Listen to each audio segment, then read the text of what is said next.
یا دعا هغه پاتې دي. د دې نه وروستو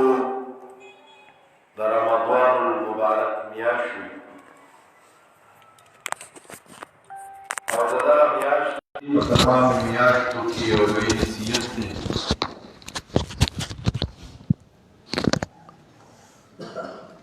رمضان المبارک تبا صحابه کرام او نبی علیہ السلام ډیر زیات خوشاله ده. د روزي متعلق ډیر زیات مسائل دي، ډیر زیات جزئیات دي. مختصر یو خلاصه بیانو، یو خپل ذمہ داری غنو چې یو مذاکره غونته وشي او مونږ هم د رمضان المبارک ته خوشاله شو.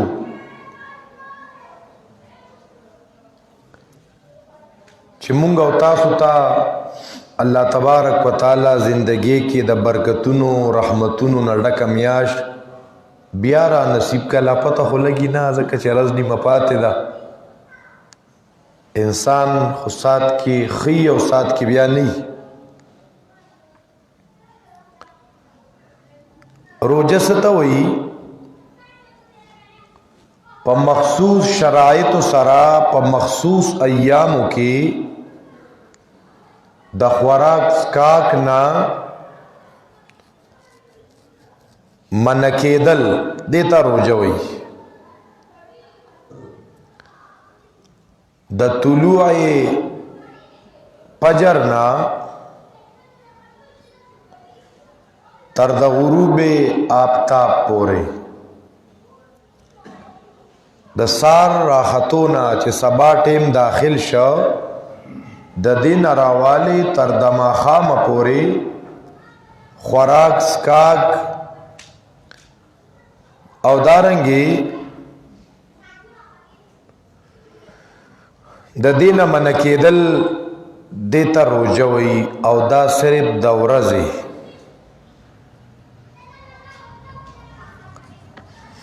دا الله تبارک وتعالی په مسلمانانو باندې پرس کړی دا. روزه چې دا نو دا په دویم کال د هجرت باندې پرس شوی و. نو نبی علیہ السلام په خپل زندګی مبارکه کې 9 کال د رمضان روزي نیولې دي. ځکه چې د هجرت په دویم کال باندې په شعبان کې حکم راغلی دی د رمضان د روزو.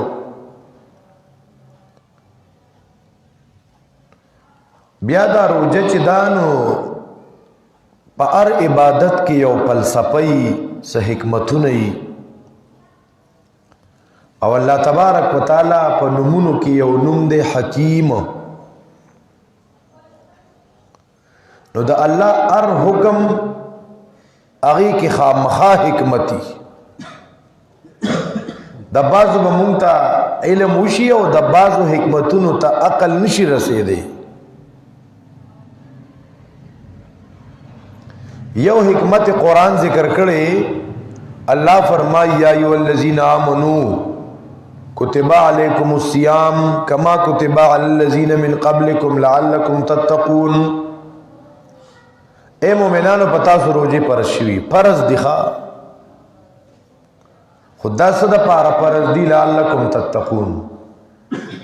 تاسو کې تقوا راشي. ښا دی آیت نه د روزو حکمت معلوم شو چې پرهیزګاری او تقوا.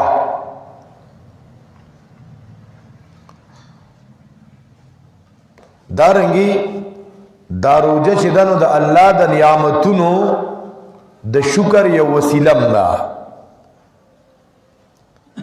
ځکه چې د روزه کې سړی خوراک ترکی سکاک ترکی سو وخت پورې داغې نه دی منشي. نو دې سره د دې نعمت قدر معلوم شي چې به ته سار نه ماښامه پورې خوراک نه کوې که نه، نو ته څنګه دی خوراک سکاک ته ماښام دپاره لیواله شي. نو تا ته احساس کیږي چې بھئی دا خوراک سکاک چې مونږ هر وخت لګیا یو دا د الله لوی نعمت دی. دا ګور دا موږ څو ګنټې خوراک څښاک نه وکړی نو سهل مو شو. نو یو دا روجي چې دي دا د الله د نعمت د شکر یو وسیله وګرځي چې دا موږ هر وخت خوراک څښاک کوو نو اندازه د دې د قدردانۍ په روژه کې معلومه شي. بل د روجي سره انسان په شهواتو باندې قابو مومي چې کله دا انسان هر وخت موړي او دا ګیډې ډکوي نو بیا د انسان هغه شهوات هغه زیاتېږي او چې کله انسان سونه لږه برداشت کوي نو خواهشات د قابو کې راځي. بل دا روجه چې دا نو دا د حرام سیزونو نه د بچ کېدو ذریعه هم ده. مونږ روجه کې د سحر نه ماښامه پورې خوراک څښاک نه کولی ځکه زمونږ الله منع کړي یو. حلال رزق دی تا خپله د لاسو خپو محنت مزدوري دې کړې ده ځان له دې رزق ګټلی دی حلال پل فروټ دی شربت دی جوسیز دی پکوړي دي نور خوراکونه دي او ته د سحر داخلېدو نه راوالي تر دواخاو پورې هغه خولې ته رانږدې کېم نه ولې الله منع کړې ده. دا پردې پولې وال الله نه دي منع کړي د زنا نه الله منع نه ده کړی د حرام خورۍ نه الله منع نه ده کړی د شرابو نه الله منع نه ده کړی دا ورپسې ورځه راسي انسان لره د بلا نارواو نه او د حرامو کارونو دا روجه بچ کړي. بل دا روجه د انسان ایمان او یقین دې دپاره تیاری چې الله تعالی مې هر وخت نگرانی کوي. انسان په دې قدرت لري چې زه دغلته یو کمره کې پټ شمه که دا واړه ماړه را پورې خاندي نو بره چت ته به وخېجمه څه پټ خوراک به وکړمه خو دې وي زما الله ما ویني بره چت کې مې ویني ځان له مې کمره کې مې ویني که باتروم کې پټ شم هلته پټې اوبه وڅښمه نو له الله مې نه ویني. نو دا د انسان ایمان او یقین برابروي چې الله مې هر وخت په نگرانۍ کې دی الله راته هر وخت ګوري. بل د روجې په حکمتونو کې یو دا حکمت دی چې په دې روجه کې په فقراو په مساکینو هغې سره د رحمت او د شفقت جذبه پیدا کیږي ځکه چې دا انسان د سحر نه ماښامه پورې اوږې پاتې شو نو دته به هغه خلک هم رامخې ته شي چې د هغې په هفتو په میاشتو په کور کې چوله نه بلیږي نو د هغې احساس هم ورته وشي. دارنګې دا روجه چې دا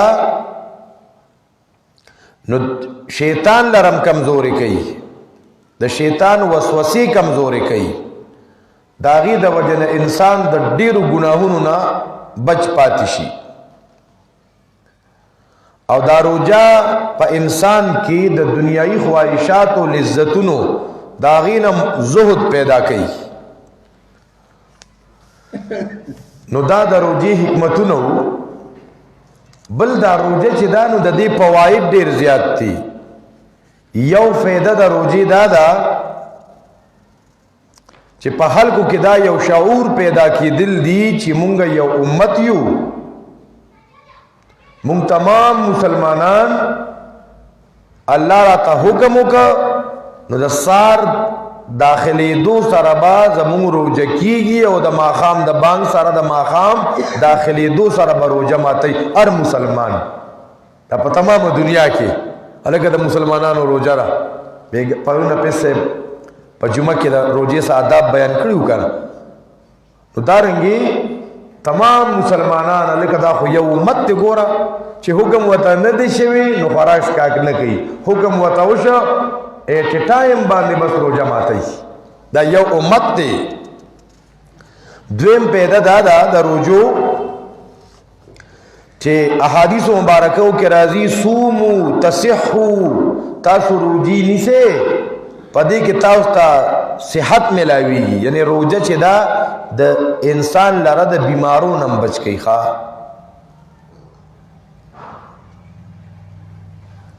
ځکه دا روجه چې دا دا د انسان په دې جسم کې یو نویوالی پیدا کوي دې سره ډیر شي معاشي پریشانې ختمیږي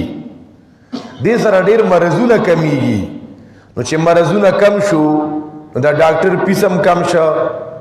ډاکټرانو ته تګم کم شو دوایان اغستلم کم شو اسپیټالونو ته تللم کم شو نو دا د پرسکون کېدو علامت دی چې انسان د دې اسپیټالونو د منډو تړلو نه روزانه ډاکټر ته تللو د هغې نه انسان هغې کې کموالی راشي بل د میډیکل د ریسرچ د لین خلق ذکر کوي چې د جسم د متحرک کېدو د پاره زیات روجي دا ډیری مفید دي او روجه د شوګر د پاره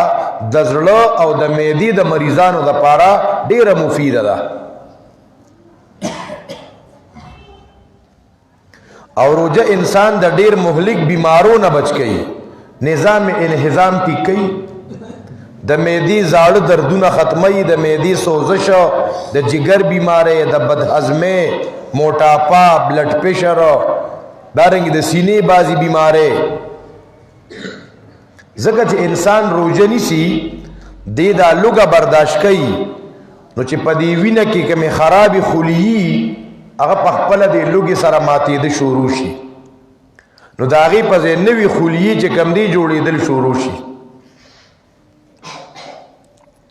نو روزه چې دا دې کې ډېر فواید دي او هغه خلکو د پاره روزه ډېره مفید ده چې هغې مثالي او معتدل جوړېدل غواړي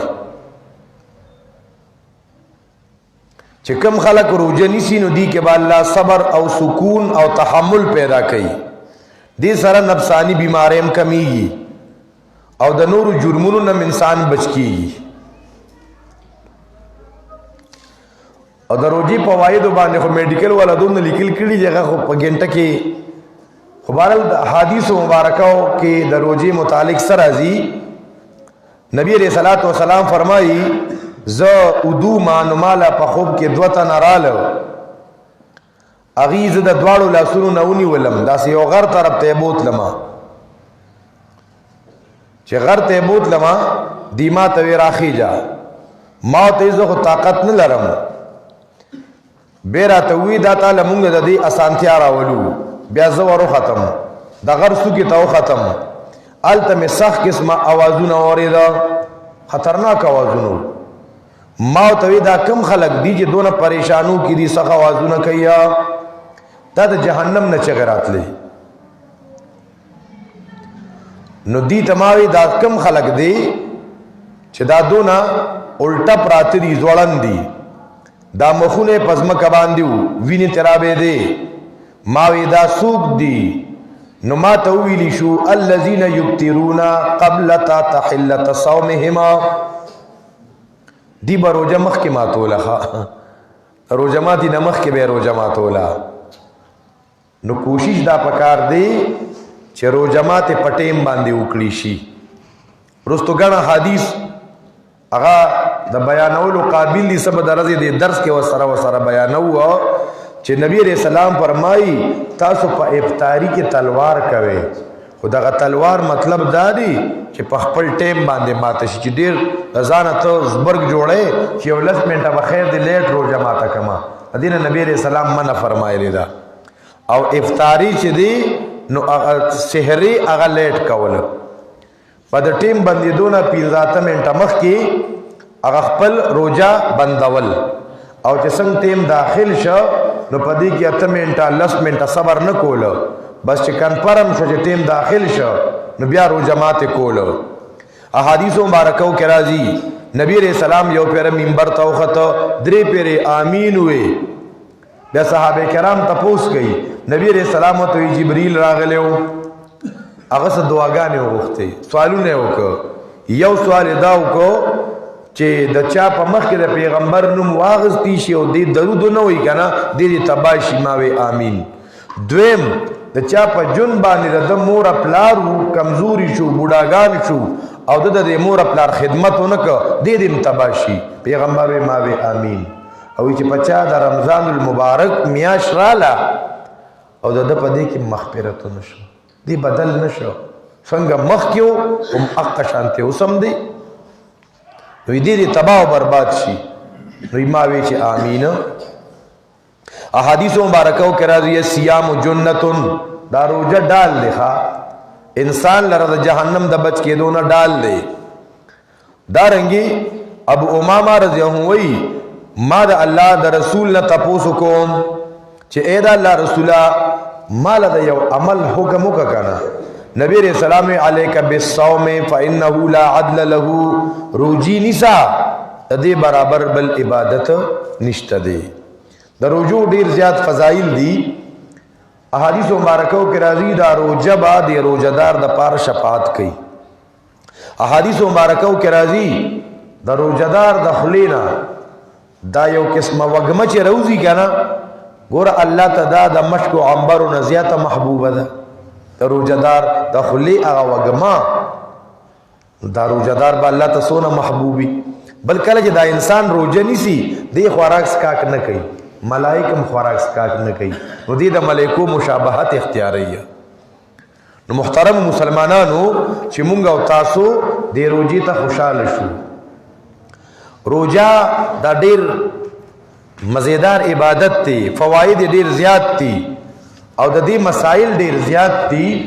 په هغه مسائلو کې چرته د چا خیال نو لا ټیم نو داخل شوی او د په غلطی کې دی وی جوړه اذان شوی دی روزه ما تکا د دې روزي اور باندې قضا ده کفاره پې نشتا دارنګ د خیال نو او د پښمنی خوراک کو ټیم داخل شوی د جمعات اذان ته وګی خو چې سار به اذان وورم نو په اذان به روزه بندوما هغه مؤذن سے لیٹ شو ټیم ترانه دی لیٹ اذان وکړه نو تب اوس کې چې وې بچ دا خو مؤذن کا کالیټ اذان کړي دی نو بس زما زار ګناه خداغه پغاړه نو داغه ذمہ داری په کې لګړې رشتہ دا ذمہ داری چې د چای خودک کا روزه بیا ني سیخا که چرتا روزه چا قصدن ماته کا او بغیر د عذر نه ماته کا نو دا انسان با بیا دو میاشتې مسلسل روزي نيسي د کفاره ده کم یو تن بیمار دی هغه شیخ پانی دی چې دی روزي نشي نیولې طاقت نه لري نارینه دی او که زنانه او آینده د پاره د روغېدو امکان نشتا نو دی به د روزي فدیه ورکوي که چرته دی بیمار شو او دیوی چې پته نه لګي زبر روزانه سره فدیه ورکوما دته الله پاک صحت نصیب کو روزه قابو کول شو نو روزي بنسي او دغه فدیه چې ورکړه دا د لپاره عامه صدقه شوخه چې دی خشو دی به د روزي خامخانی سي او د ځان د دروغ باندې کول ډاکټر تویل چې دازه می خوږیږي او دازه می خوږیږي د هغه بعض روایتو کې راځي استبت قلبک د خپل نه لګ تاسو کا چې زه روزه قابو کول شم کنه پیلو والو بهانو سره روزه تر کول نه دی پکار نو د روزه متعلق نور مسائل مشتا دویمه خبره ده په دې روزه کې زمون په شریعت کې د تراوی مز دی نو چې په جمع کوي سړی نو آسانی نو غوره خبره ده چې سړی حافظ قرآن پسې تراوی وکي او قرآن هم پکې ووري دا ډېر زیات ثوابونه دي خو په تراو کې سستونی پکار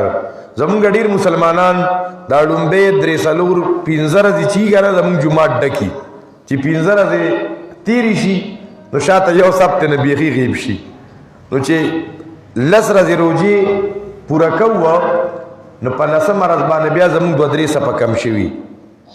نو بس بیا رو آخري عشره کې بیا تراویح نه زمونږ ډېر نوجوانان ټول شپه ویښي څوک د فیسبوک ہوتا او څوک کرکټ ہوتا د روزه کې بیا زموږ په علاقو کې ټورنمنټ شروع شي نو خپل نوجوانان په کول پکاري چې د رمضان المبارک د میاشت د چارجینګ دا او چې تک مې بیټری لګه چارج کې او لګته بیا غا چارجر روباسه نو اکثر خرابېږي بیا پلس منه ونته شيخه نو موږ دی خو درته روزه ونیسو چارج مشورو شي شو مازغتن بیا نه تراوی دی نه عبادت دی غانی بجانی دی روزه په گیمونو سره لنډو دا نقصانی خبره ده چې روزه ته خوشحالي ګو هم او دویم دا چې د اول روزې نه راوالی تر د اخري روزې پورې که د ورځې که د شپې د چا 10 روپۍ کېږي وس د چا 20 روپۍ وس کېږي چې د هغې سړی د صدقې اهتمام هم دا غونډه میاشت بعضې روایتو کې راځي لومبۍ غشری رحمت دی او دویم مغفرت دی علما وایي چې نه د روزې هره لمحه رحمت هم دی او مغفرت هم دی هره لمحه د اول نواله تر د اخره پورې نو چې مونږ او تاسو د الله نه سوال وکړو چې رب مونږ پکې صحت او عافیت را نصیب کړي چې یو خو د روزې د آداب لحاظ ساتو او دویم چې پدې کې عبادت وکړو روزه د عبادت میاشت ده دا روزه مسلمانانو سره د همدردۍ دې کې به غصه کنټرول کې دې کې به چې کوم دی نو خپل جذبات هم کنټرول کې دا د صبر او د تحمل میاشت ده دې کې د ګاونډیانو سره احسان ګوره احادیث مبارکو کې راځي چې چاته روزه ماتې ورکړه که نه نو د هغه د روزې د ثواب نه به نه کمیږي خو دې سړي ته به د ده اجر هم میلاویږي لکه ته خپله روزه یوازې نیسي که نه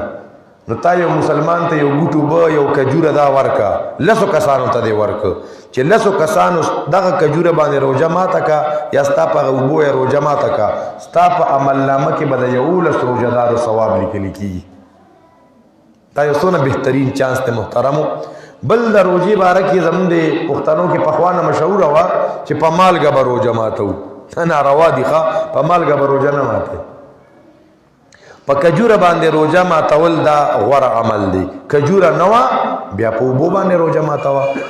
او په دې خوراک څښاک کې چونکې د روزو حکمت دا دی چې دا معده دا یو میاشت لږ خالیوالی محسوس کی لږه لږه بدن محسوس کی نو چې ته وایې چې زه د سهار نه ماښامه پورې به لږه برداشت کومه نو راشه ماښام او یا پېشمني کې ورته خپل ټوټل برابروه نه دا ټوټل برابرولو سوچ نه دی پکار ښه دې کې خوراک کمول پکار دی ګڼ مسایل دي او په ګنټه دوه کې نه ختمیږي د سحر درس کې ورسره به انشاءالله لږ لږ دای تذکرم کیږي الله دې موږ او تاسو له عمل کولو توفیق نصیب کړي اللهم صل علی سیدنا محمد وعلى آل سیدنا وبارک وسلم اے رب ذوالجلاله دا مبارکه میاشت روانه ده ربه موږ ته د دې د آدابو د لحاظ توفیق را نصیب کړي مونږ ته په دې کې د عباداتو توفیق را نصیب کړي اے رب ذوالجلاله زمونږ د دې روزو حفاظت وکړې ربه په دې کې مونږ د هر قسمه ګناه نه محفوظ وساتې ربه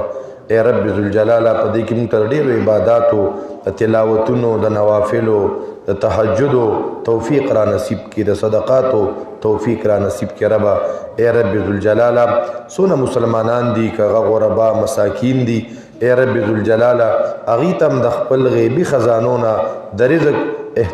انتظام وکړې ربه اے رب ذوالجلاله په دې کې څوک اے رب بې خوراکه بې څښاکه پاتې نه کړې ربه اے رب ذوالجلاله مونږ ته د روزو ده د افطاري ده د سحري ده د دې لذتونه راته نصیب کړې ربه وصلی الله تعالی علی خیر خلقه محمد و آله و صحبه اجمعین برحمتک یا رحمن